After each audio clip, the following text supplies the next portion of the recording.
The game against the Rams was the last chance that Easton Stick had to prove that he could be QB2, but unfortunately, a couple of huge mistakes proved exactly why he should not be this team's primary backup.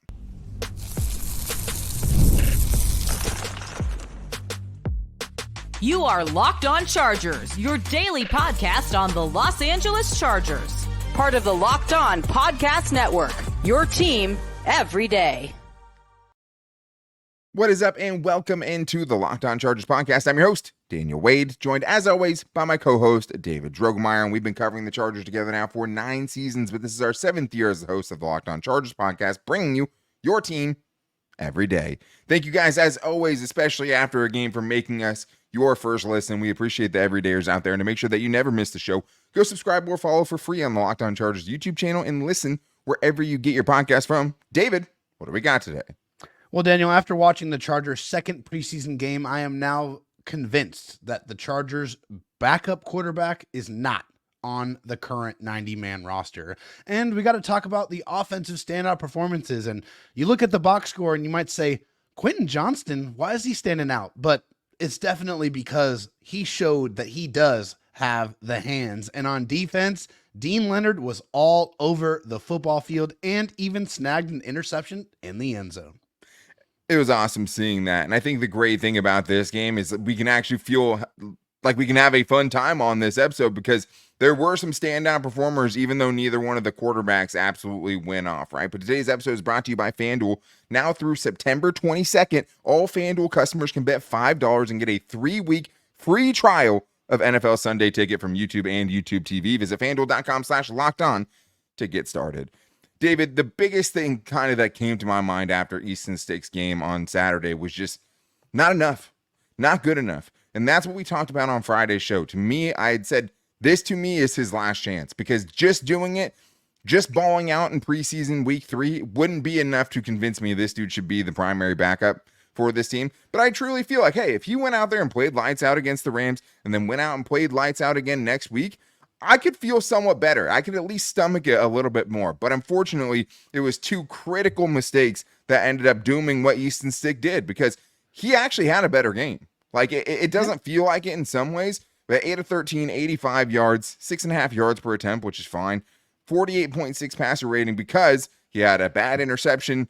And he did one thing you just cannot do. It's a cardinal rule. He fumbled the snap on the goal line, basically. And it was those 2 things, David, that it's like you saw, some progress, but then you just can't do the things that he ended up doing in this game.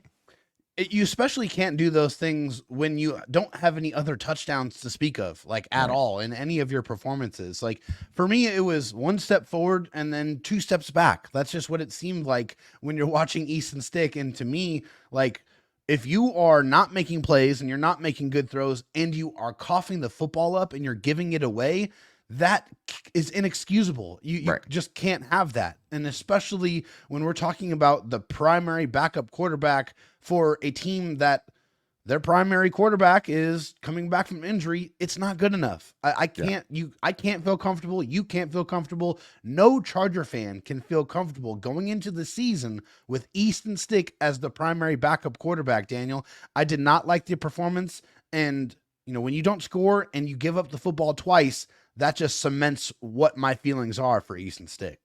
For quarterbacks, winning is not a stat just for them, right? We talk about all that all the time. It's the number one thing people want to hold over Justin Herbert. Definitely. Like, the wins, all those things. But it's just impossible to feel confident that you can win a game with Easton Stick. It's impossible to feel like you're going to go in week 1 against the Raiders, first game in the Jim Harbaugh era with the Chargers, and you're going to win that game. And that's a very, very winnable game. So to not have a backup that you feel like you even have a chance in that game for, you can't understate how important it is that this team makes a decision to try to improve that position. Jim Harbaugh did say that Easton Stick would be starting preseason week 3 for better or for worse, right? He also said this: obviously, you're the quarterback. You can't throw interceptions in the red zone or fumble snaps. Both of those plays took points off the board for the Chargers. Said he knows that. And this is the thing, like I told you before the show, I'd be less concerned about the fumble. Like, I could write it off to a certain extent, even in that area of the field. It's like, you can't ever really do that. But the problem is you had 5 fumbles in 4 games that you started last year. As you told me, right? It's a pattern at this point. Yeah. It's not just a one-off kind of a thing. So it's just impossible to get over the disasters. And the biggest problem with Easton Stick, he's regressed. He's gotten worse, right? And this is from Daniel Popper, and this stat, I mean, I think says it better than anything else. Easton Stick has the worst EPA per dropback of any quarterback so far this preseason, according to True Media. His EPA per dropback has been 6 times worse this preseason than it was during the 2023 regular season. That's bad. I mean, like that it's just, that's the problem here. I understand why the Chargers, thought they could potentially get away and that maybe Easton Stick could build off those 4 games where he kept them competitive in 3 out of 4. But now the signing made some sense then, but it's seeming like a mistake right now to think he could be that guy. Yeah, and I hope the Chargers don't get caught up in trying to, try to cover up that mistake by keeping him on the roster, right? Yeah, like, that's exactly. the one thing that I just can't see. And I have confidence that Jim Harbaugh and Joe Ortiz are able to evaluate that and understand that Easton Stick just not getting the job done. He regressed from last year, that he has a pattern of coughing up the football, which is not great. When, you're going out there, you want to have a quarterback that can at least – move the ball and be able to put together some drives. And yeah, he did a little bit better, but I come out of this game trying to find the redeeming qualities in Easton Stick's game, and there just really isn't very many of them, and not enough to justify him staying on this roster. The Chargers got to look elsewhere. Yeah, and Easton Stick, it's always been a long shot for him, right? He a 5th round pick out of North Dakota State University, right? FCS school. Played with like Trey Lance, won a bunch of championships there, was really good there. And I think the problem with him is just like not all of those things translate. Like his height doesn't necessarily translate to the next level in most cases. His athleticism very much stood out at that level. Here, he is a pretty mobile quarterback, but he's not ever going to be Lamar Jackson or mobile enough for you to build your offense specifically around that. He's just not. And the mistakes you just can't have. Like, that's the one thing you need from a backup quarterback. And you're right. Like, it's not like he's, scoring 4 touchdowns and then throwing 3 interceptions. You're not getting the good to, offset what the bad things are. Yeah. Exactly. So it's just like, you can't be limited Easton Stick wise. And they weren't scoring a lot of touchdowns last year, right? I remember a broken play, Josh Palmer touchdown in the blowout game. Right. But then there's a lot of low scoring field goal type games. You just can't have that without the upside, and it's hard to say what the upside is for Easton Stick. So a move has to be made because it was always a long shot for Luis Perez to be that guy too. And Luis Perez to me was fine, but not nearly good enough to show, hey, he's a legit backup quarterback for this team. He can take that spot that was Easton Stick's. No, I mean, Luis Perez was all right. He was 13 of 20, 78 yards, a 72.6 passer rating. But he also had a turnover as well. I mean, I think that was a little bit questionable. I think he probably still had possession of that ball. But it's the preseason, and they're probably not going to really take too close. He started fumbling it, and it looked like he got it back right before the ball hit the ground. Because he initially started juggling it. Then as he hit the ground, it looked like he had gotten it back, and then the ball came out again. But yeah, it's going to happen either way.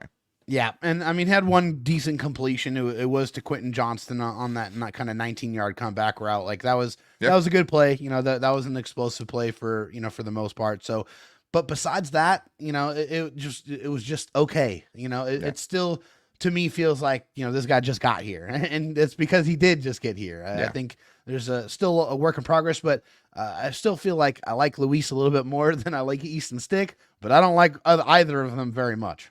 I mean, I think if you take the body of work of the 2 games, I don't think that's crazy at all, right? To think Perez has played better than him. Better passer rating both games, obviously, but just 3.9 average, just a lot of dump offs in this game for Luis Perez too. Just not nearly as explosive as he was. Also, a couple of errant throws, couple decent throws. He had a kind of bad throw that almost turned into the catch of the night for Quentin Johnston, which we'll talk about. But to me, it's like I said it last week, right? Like Luis Perez isn't going to be the savior.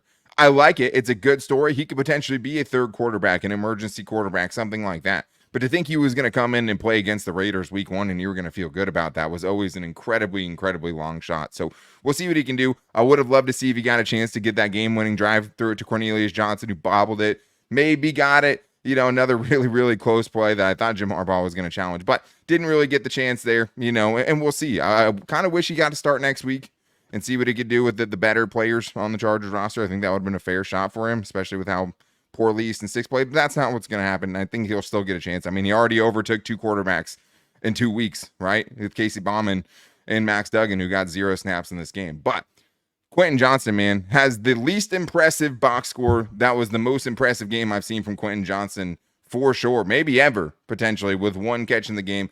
And also, man, it was the Kimani Vidal show, who took very little time to show exactly why he was drafted. We're getting into all that and more in today's Locked On Chargers podcast. First, I need to tell you guys about eBay Motors, because passion, drive, and patience, the formula for winning championships, is also what keeps your ride or die alive. And eBay Motors has everything you need to maintain your vehicle and level it up to peak performance. Superchargers, roof racks, exhaust kits, LED headlights, and more. Whether you're into speed, power, or style, eBay Motors has you covered. With over 122 million parts for your number one ride or die, you'll always find exactly what you're looking for. And with eBay Guaranteed Fit, the part is guaranteed to fit your ride every time or your money back, because with eBay Motors, you're burning rubber, not cash. With all the parts you need at the prices you want, it's easy to make your car the MVP and bring home huge wins. Keep your ride or die alive at ebaymotors.com. Eligible items only, exclusions apply. eBay Guaranteed Fit, only available to U.S. customers. David, it's very fun to have a game that we actually can talk about some standout offensive performers. And there was a ton, right? Like, there's some we're not even going to be able to fully get into today. And I think there was a lot of positive signs. The offense looked a lot better. I know they didn't score a touchdown, right? And a lot of people are caught up in that. This was a different looking offense. This is an offense I can get confidence in, truly, right? The running game, you know, the passing concept, things like that were working. Just some missed throws. I mean, you could have a big much better blocking, way better. The quarterbacks actually were given a chance to make plays this week. And it was really impressive what we saw from Quentin Johnston. And this is not a game that you can look at the box score and tell what Quentin Johnston was able to do in this game. 1 catch for 19 yards. That's about as modest as it gets, right? 1 big play, 19 yards is good. It's how he got it, David, that was really so impressive. It was. And so for Quentin Johnston, it was a fantastic comeback route, you know, very, very crisp. He comes back to the football and jumps up, high points it, catches it with his hands. And that was a welcome sight by everybody who watched it. And to me, it shows the progression, Daniel. It shows that he has worked on his craft, that he is confident in his hands, and he wants to show everybody that he is capable of doing it on a down in, down out basis. The thing is about Quentin Johnston is his hands were always a problem, right? And like, we'll see. 1 game doesn't erase that, right? A couple good hands catches doesn't erase it. You got to do it consistently. It has to become a habit. The bigger issue for him was the route running and lack of separation he was able to create. Getting off the line of scrimmage, being able to beat press man coverage, not getting caught up at the line. Like, those things were always more concerning than the hands. The hands are concerning, of course. Sure. There's lots of players that bounce back from bad drop seasons, though. There's not a lot of players that can, you know, aren't showing the ability to get separation and be able to break off routes and, you know, be able to deceive cornerbacks and be able to set up double moves and things like that. And that's way more, to me, the most impressive part of this, because the catch was fine. The comeback, good route, created separation, strong catch. The 2 plays he didn't make were more impressive. He had a great double move on the outside where it was a 3rd and 19. The corner should know he's not, you know, he's probably going to the sticks. You'd think, you know, probably not breaking off a 10-yard curl, whatever it is, but like, stutter stepped, corner broke. He absolutely leaves him in the dust. Corner has to try to grab him as he goes by because he knows he's beat deep. He gets caught up with him a little bit. Then Easton Stick throws the ball. Easton Stick overthrows him. And it would have been probably a touchdown. I mean, if he doesn't get contacted, almost certainly a touchdown, because the safety wouldn't even have been close to being able to catch him. It was really, really impressive route on a play that goes down as a target in the box score. Or not even that, right? Just a penalty. It's not even a play in the box score. So you can't judge it based on just the box score. That was super impressive. The other play was Luis Perez down the sideline, throws it high up in the air to him. He was wide open. He had 10 yards of separation on that play. Throws it high, gives the chance for the defensive back to catch up to him, goes up, high points the football, would have made a toe tap catch, but gets forced out of bounds by the defensive back, gets 1 foot in, can't get the other foot in, but completed the catch, went to the ground. Just really great signs. These were all super, super alarming things, and he'll still have to let it translate, right? But like, he looks like, he doesn't look like a gadget player on those plays. He looks like a legitimate NFL receiver. And there was parts of last season where it didn't seem like he was going to get to that point. So I think that's a great sign for him. This performance signified progress for Quentin Johnston. That's what it was to me. Yeah. You could see the work that he's putting in the route running. You can see the hands get better, and you can see, more, like you just said, more than just gadget plays. You can see him run legitimate routes and get open and make plays for you. You know what he can do with his hands, with the football in his hands out in open space. Like he can make things happen. He absolutely can. The other parts of his game were the ones that were worrisome. This game signifies that he has improved on them and hopefully continues to show that as we get into the regular season. Yeah, I don't have to build on it for sure, but maybe the most impressive offensive player in this game, at least as far as the skill players go, was Kimani Vidal. I mean, that was the one of the most exciting kind of things that came out of this game for me, right? 11 carries, 49 yards, 4.9 average. But again, like he had a long of 13 yards. Let's break it down like this. Anyone can get a big hole and get a 13-yard run that they don't have to do much. That you could put me out there and I could do it if the hole is big enough, right? Yeah. It was how he got it, right? Yeah. Like it wasn't a super clear lane for him to go. There was like 3 cuts in the run, the 13-yard run where like you see that from the all-22 from behind. You're seeing him make exactly the right decisions when he needs to, stringing cuts together to make a big play. He had 3 carries. His first 3 carries went for 2 first downs. The Chargers took 7 series to get a first down in the preseason week 1. He was disgusting. So impressive in such a short amount of time, David, that like after not seeing him in the first game, hey, a 6th-round pick, not always guaranteed to make the roster. It took me 1 play to figure out, oh, this dude is here. That 1 carry is better than any carry I've seen from any other Chargers running back in this preseason period. Well, to me, it just looked like what he did in college. It translates to the next level. I mean, it's just everything that I saw when I was watching him on tape. He runs like he's a bowling ball. Like he gets through holes. Crazy. He has fantastic contact balance, has great vision, is able to break tackles. Like, the kid's got it. Like he's got juice. Like, and we already know what he does as a pass protector. So we know this is a guy that has the potential to be a 3-down running back. And I feel like, obviously it's one performance, but to me, I feel like this is something that he can sustain, and it makes you feel better about what this running back group may look like going forward in the future, because, you got Gus Edwards, you got J.K. Dobbins on a 1-year deal, but that's about it, right? You just don't know who else is going to be at that position. So seeing him come in right away and be productive, I think that's exciting for the Chargers and for the running back position going forward. Yeah, and I mean, he just easily is the most elusive guy they've had out there. I mean, in this game, he easily led all of the running backs with 3 broken tackles or 3 missed tackles forced, according to PFF. Nobody else in the running back room had more than 1 in this game. Like, that is what he brought in a very short amount of time. Also had a 9-yard run in this one that got called back because of a hold on Foster Sarell, right? And that puts him at 12 carries, 58 yards, just about, another 5 yards per carry or more, right? That's nice. So it was great to see that. I mean, just showed in such a short spurt. Okay, yeah, this dude belongs here, right? And Daniel Popper said, hey, did it feel like, one of those carries that you belong? And he said it was exactly that. So cool moment, young kid. That's a dude you want to see stick around and definitely can turn into something, because those plays were happening for the most part in between the tackles. He still looked really impressive. Short yardage looked impressive. But, there's going to be guys we can't get to. A lot of guys impressive offensively. The offensive line as a whole is super impressive. Simi Fehoko continues to impress. That's going to be a buy or sell tomorrow. This Simi Fehoko making this team. But we have to talk about Joe Alt, because he was just about flawless in his second game. He had the 1 blemish really in his first game. Whether it was pass blocking or run blocking in this game, David, he was a level above. He looked like he was a man amongst boys out there. And I think when you're talking about a 5th overall pick, you wanted to see it. He showed it. Besides 1 kind of false start penalty, we're looking at 17 pass blocking snaps, 0 pressures allowed.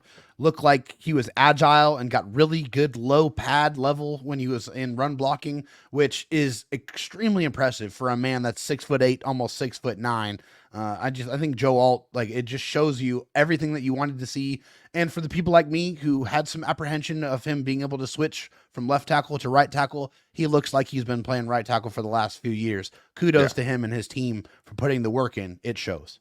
Yeah, he looked awesome. So now, 30 pass blocking snaps in both the games. He's given up 1 pressure, right? 1.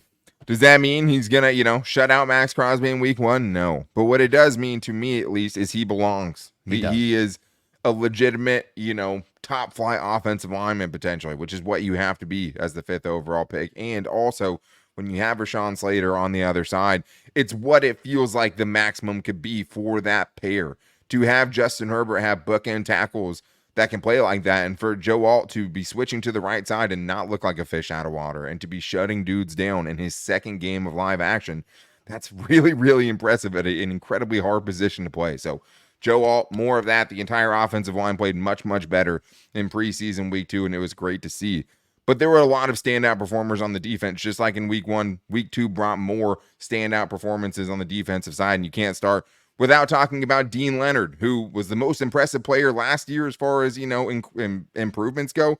He might be doing it again this year, back-to-back years, because he looked awesome. So we're going to talk about that and this linebacker core and more on today's Locked On Chargers podcast. First, I need to tell you guys about FanDuel, and we know you've heard us talk a lot about FanDuel, America's #1 sportsbook. Well, we have something a little different for you. Now through September 22nd, all FanDuel customers can bet $5 and get a 3-week free trial of NFL Sunday Ticket from YouTube and YouTube TV.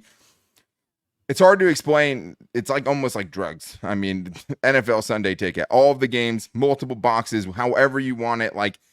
I have to get it, and I'm willing to pay the price. If I would have known it was free, I would have waited, because that is a heck of a deal. And then with the YouTube TV base plan, you'll be able to watch every regular season Sunday afternoon out of market game. All you need is a Google account and a current form of payment, and you can cancel it at any time. But for tonight, I'm looking for a bounce back from my Padres after losing their first series out of their last 9. Had to come to an end. But they're going up against the Twins, and I think their offense bounces back in a big way, and they have Michael King on the mound. He's been awesome. He's got some of the nastiest stuff in the MLB to me. So I'm taking the Padres to win by at least 2 runs at plus 140, getting some plus juice there. Just visit FanDuel.com/LockedOn to download America's #1 favorite sportsbook. David, let's get into the defensive side of things. It's not fair to them, that they're getting mentioned so late in the show, because, again, the better unit out of the two of them. I mean, you take,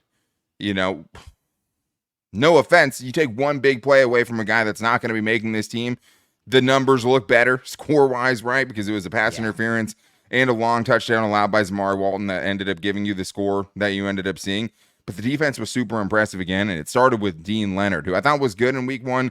He was awesome in preseason week 2. But I do want to tell everyone, thank you for making us your first listen. We appreciate all the everydayers out there. If you need a second listen, make sure you guys are checking out Locked On Fantasy Football Podcast, so you don't end up going viral on the internet for having to do some super embarrassing thing because you got last place in your fantasy football league. Some people even had to get tattoos. Avoid that by listening to the Locked On Fantasy Football Podcast. I promise you, if you listen to it and make them your second listen, you will not be getting last in your fantasy football league. So make sure you guys check that out wherever you get your podcast from, and subscribe on YouTube as well. Deane Leonard, David, we were so excited about Deane Leonard last year, and with J.C. Jackson of it all, and the weird situation, Michael Davis also in the mix, Santi Samuel Jr. last year. We were like, this is good. It feels like the depth is better. Got a chance later on in the year after the J.C. Jackson thing fell apart, and played fine, but then ended up getting hurt. So we never got to really see the full progress and development. He looked awesome in this game, David. Got the first turnover of the Chargers preseason on a play that was really sick. I mean, honestly, he kind of covered it, he feinted as if he was covering the flat and had a defender, an offensive player behind him in the back of the end zone, feinted the flat, so he held that throw off from Stetson Bennett, faded back into the end zone, and easily picked him off. It was a really, really good play to cap a really, really good day for Deane Leonard. Super excited to see what he's going to be able to do. Yeah, Deane Leonard had his eyes on the quarterback the entire time during that play, just basically baited it, waited for it, and was able to make the catch and go down in the end zone for a touchback. We've seen some people try to take it out of the end zone and then end the Chargers offense on the 1-yard line, forcing them to go 99 yards. Let's not see that ever again, please. Deane Leonard, thank you for doing that. I appreciate it. But yeah, he was fantastic in this game. Made some really strong tackles in the open field. I feel like he was very sticky in coverage. Three catches on 7 targets for 46 yards, although one of those catches was 22 yards.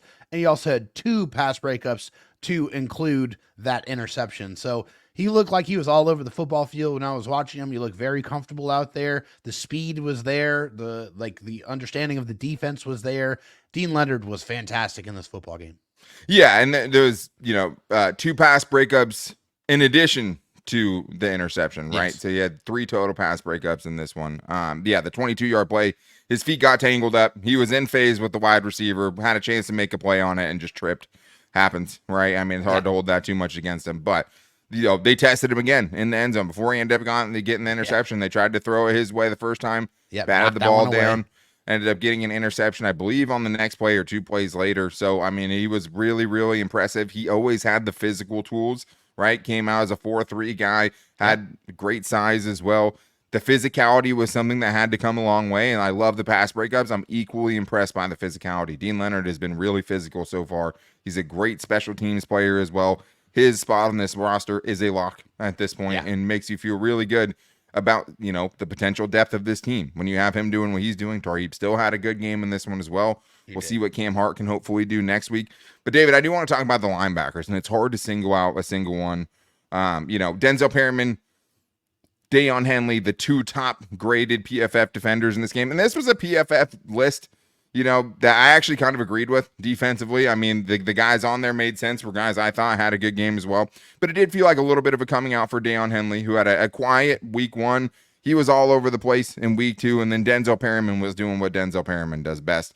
Find the football, destroy the football, eat glass, end of story. That's exactly right. I just love Deion Henley, man. Like I've said it many, many times, the guy that's going to stuff the stat sheet because he has the athletic ability to do so. 4 tackles in this one, a pass defense, then, a pass breakup. Showed some great athleticism and speed in coverage. Like, he just looks like he looks the part. Like the closing speed on that was impressive. The guy initially beat him off the break. Yeah. He closed that window in no time and seemed to easily break that pass up to a tight end. That was impressive. In an instant. Yeah. You see the athleticism on full display, and also just how he gets off blocks and kind of how he's able to put himself in great position to make tackles in the running game. And then, like you said, with Denzel Perryman, like, it's just, it's so nice to see him because you know what he does. You know what he brings to the table. He is definitely seek and destroy. Yeah. He finds the hole, he identifies it, and he closes in a hurry with full stopping power. Yeah. You do not get away or around Denzel Perryman. When he hits you, the only place you are going is on the turf, period. That is what, it was nostalgic, honestly, because we didn't get to see Denzel Perryman last week, right? So it was great to see him, and it's like, some things never change, right? You're exactly who I thought you were, which I love, and I didn't want anything more than that, right? And like the linebackers as a whole, man, like Troy Dye was good. Yeah. Nick Neiman last week was one of the players of the week, right? Shout out to Navarro Bowman, man. Good. Navarro Bowman's doing a hell of a job, man. I mean, they're brand new linebackers. Shaq Quarterman had a great play, got totally cut down at the knees by the running back, kept pursuing the play, ended up getting a strip fumble on Stetson Bennett to get the second. Yeah, you can't teach it, and for a guy that just got signed and has a very small window to kind of make an impression, that made an impression for sure. Also has, brings special teams value too. Yeah. But, another guy, David, that had a really good game, or at least had a couple of really good plays, was T.R. Tart. Weren't even sure if we were going to see him, right? Me and you were debating it on the Friday show last week if we were even going to see him in the game, having only, been there he got signed last Thursday. Yeah. Right? And he had a really good first showing. I mean, it was a couple of plays, but he looked the part, and it's like, that dude probably is going to make this roster. Like, he has it. Whatever it is, he has. Yeah. 2 tackles, 2 stops, a tackle for loss. I mean, when he was out there on the football field, he looked like he was a man among boys. He just definitely did not feel like he would fit on the field with these guys that are probably not going to make a roster. In the fourth quarter of a preseason game, right? Yeah. Like, he was out there in the fourth quarter, probably because he just got here. But he a couple days ago. He looked different. I mean, physically, a lot to be excited about. Yeah. I mean, like, the one play that he had for a tackle for loss was on a 2nd and 1. Chargers trying to get the ball back at the end of the game. And he just, like, the guard didn't even touch him. Like, he doesn't look like a guy that would be that really, really quick. Yeah. And, like, he also stood up. I mean, he's very physical, too. Like, you see the full package there. If they can keep this guy going in the right direction, like, I think he starts bumping some of these dudes that are already making the Chargers roster out of the way. So we'll see, right? 2 run stops, though. A tackle for loss and a tackle for a minimum gain and 7 run defense snaps, though, is pretty silly. Like, that's not really good. Did not create a pressure in 10 pass rushing snaps. He has shown some pass rushing chops in the past. That's going to take probably a little bit longer, the Sure. technical parts as opposed to just beat the dude in front of you, which he did a couple of times. And there was Scott Matlock made a play. Gerard Clark made some plays. Chargers just more physical in general. That's a buy or sell for tomorrow, man. Is this team already more physical than some of the ones we've seen in the past? Another buy or sell for tomorrow. JT Woods, another guy who was impressive. I was super impressed by JT Had a tackle Woods. for loss? Had a tackle for loss in 2 run defense tackles in a row. Playing cornerback. I love Buy it. or sell, that's where he actually belongs. A lot to get to tomorrow, so make sure you guys are here for that. But until then, to make sure you don't miss it, go subscribe or follow for free on the Locked On Chargers YouTube channel and listen wherever you get your podcast from. You'd also find the show every day on all of our social media, where we will put a buy or sell post out tomorrow on our Twitter at Locked On LAC. You can also hit up me or David. Me at Dan Talk Sports and David at Dro Talk SD. You can also hit us up on Instagram, where we post the show every day at Locked On Chargers and our Locked On Chargers Facebook page as well. I'm excited, man. I think it's going to be a good week. I think there's a lot to be really excited about. I think there's a lot of guys we didn't get to talk about enough today that we'll definitely be getting into tomorrow, and a lot of great buy or sells, Charger storylines, and overreactions to react to. So excited about tomorrow. Thank you guys, as always, for making us your first listen, because it is your team every day, and we'll talk to you tomorrow. But until then, take it easy and go Bolts.